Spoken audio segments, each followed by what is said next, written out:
Hello students, how are you all? All okay? Okay. Chapter 13 के question answer हमने कल किए हैं ना, MCQs किए। अब हम आंसर फर्स्ट और टेक्सचुअल एक्सरसाइज करेंगे, है ना? ओके, चलो आंसर फर्स्ट।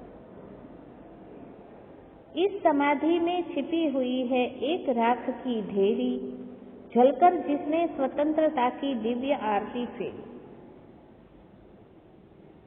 तो प्रस्तुत पंक्ति में कहा गया है कि यह जो रानी लक्ष्मीबाई की समाधि है, इसमें रानी के शरीर की राख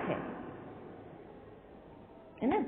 तो यहाँ पर रानी लक्ष्मीबाई ने अपने शरीर की आहुति देकर स्वतंत्रता की दिव्य आरती उतारी थी, अर्थात स्वतंत्रता के लिए जोश उत्पन्न कर दिया था, है ना? तो ये है इसका अर्थ। ओके, दूसरी पंक्ति है, सहे वार पर वार अंत तक लड़ी वीर बा लासी, आहुति सी घिर चढ़ी चिता पर चमक उठी ज्वाला। तो इन पंक्ति में वर्णन है कि यहीं पर रानी लक्ष्मीबाई अंतिम समय तक शत्रुओं के तलवारों के वार दृढ़ता से सहती रही, है ना? और जिस प्रकार हम यज्ञ कुंड में आहुति देते हैं ना, स्वाहा स्वाहा करके, नहीं मैंने आपको बताया था, और जौ और तिल की आहुति देते हैं, है ना? तो यज्ञ कुंड में आहुतियां डालने से अग्नि क्या होती है? प्रज्वलित होती है ज्यादा, है ना? तो इसी प्रकार रानी लक्ष्मीबाई के त्याग और बलिदान से स्वतंत्रता की आग चहु ओर फैल गई थी। चहु ओर यानी चारों ओर उनकी स्वतंत्रता की आग फैल गई थी। उनके आत्म बलिदान से लोग अधिक उत्साह में स्वतंत्रता आंदोलन में जोश से भाग लेते हैं, है ना? ओके, अब जो है भाषा बोध देखेंगे हम। पहले तो है इन वाक्यों के काल बदलिए, काल बदलने हैं आपको, है ना? चलो, इस समाधि में राख की ढेरी छिपी है। हम इसको भूतकाल बनाना है, तो क्या आएगा? इस समाधि में राख की ढेरी छिपी थी, है ना? ये वर्तमान काल का है, उसको हमें भूतकाल में बदलना है, ठीक है? ओके। दूसरा है, कवियों द्वारा झांसी की रानी की वीर गाथा गाई जाती है।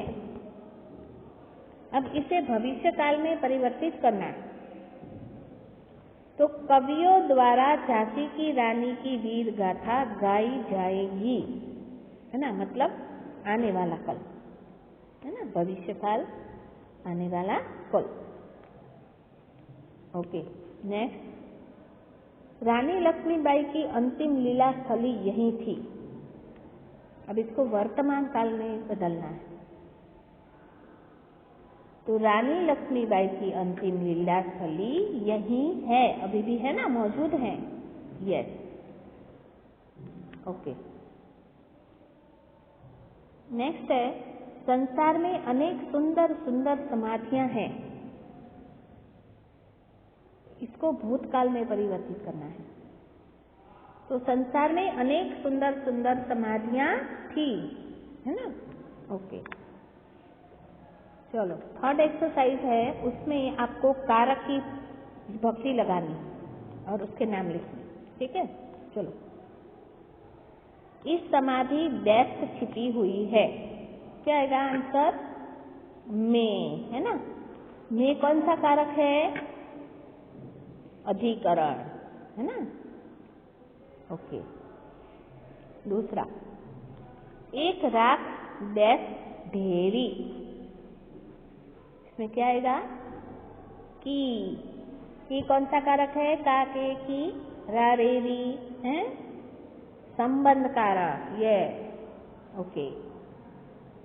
तीसरा है यहीं कहीं डेस्क बिखर गई वह, तो यहीं कहीं पर क्या आएगा? अधिकरण है ना, में और पर अधिकरण कारक आते है ना, ओके। रानी डेस्क भी अधिक हमें अब ये समाधि प्यारी, तो रानी से भी, अब से देखो दो में आता है, करण कारक और अपादान कारक है ना। तो करण में क्या होता है? के द्वारा है ना, और अपादान में से बिछड़ कर है ना, जैसे पेड़ से पत्ते कट गए है ना। तो इसमें से कौन सा आएगा? अपादान कारक है ना, ओके। बढ़ जाता है मान वीर डैश का है ना, क्या आएगा? क्या आएगा? संबंध कारक, ओके। रण डेस्क बलि होने डेस्क, अब रण में बलि होने से ना, इसमें दो आएगा, में अधिकरण और से कौन सा आएगा?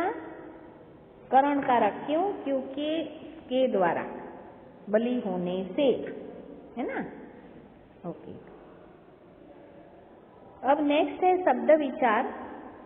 इसमें है संयुक्ताक्षर अलग करके उन्हीं से तीन तीन शब्द बनाने हैं। संयुक्ताक्षर किसे कहते हैं? तो दो व्यंजन होते हैं, एक जो पहला व्यंजन होता है वो स्वर रहित होता है और दूसरा होता है वो स्वर सहित होता है ना। तो स्थली, तो स्थान, स्थाई, स्थिर, ओके। दूसरा है ज्वाला, ज्वलन, ज्वार, ज्वर। नेक्स्ट है भस्म। तो इसमें देखो भस्म तो स्म है ना, तो स्मरण, किस्मत, स्मृति, दिव्य। अब इसमें व्य है ना, संयुक्त अक्षर क्या है? व्य। तो व्यवहार, व्यायाम, व्यापार, ओके। भग्न,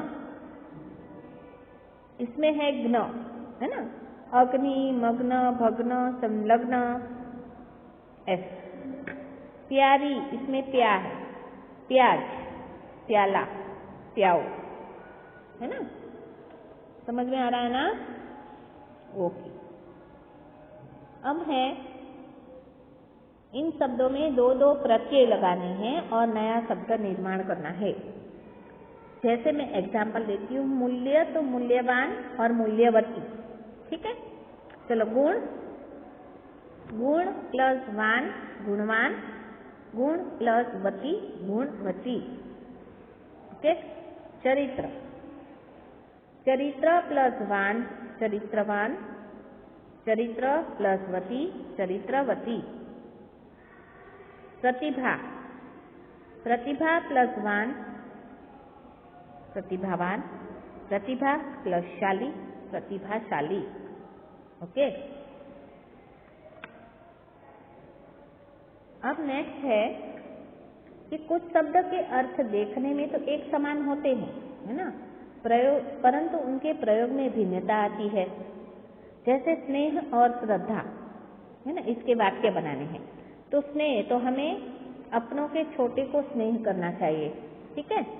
श्रद्धा, तो रानी लक्ष्मीबाई की समाधि के प्रति हम सब श्रद्धा भाव रखते हैं है ना, ठीक है।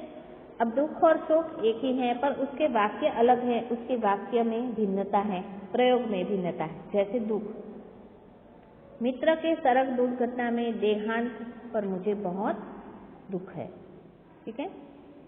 और रानी लक्ष्मीबाई के शहीद होने पर सर्वत्र शोक की लहर छा गई है ना। साहस, तो वीर साहस से शत्रु का सामना करते, और उत्साह, उसने उत्साह से प्रतियोगिता में भाग लिया, ठीक है। बहुमूल्य, यह हार बहुमूल्य है यानी कीमती, और अमूल्य तो सद्वचन अमूल्य होते हैं, है ना, जिसका कोई मूल्य नहीं है। ठीक है, ओके, अब सारी एक्सरसाइज खत्म हो गई। हाँ, समझ में आ गया ना सब कुछ? Okay then, bye bye.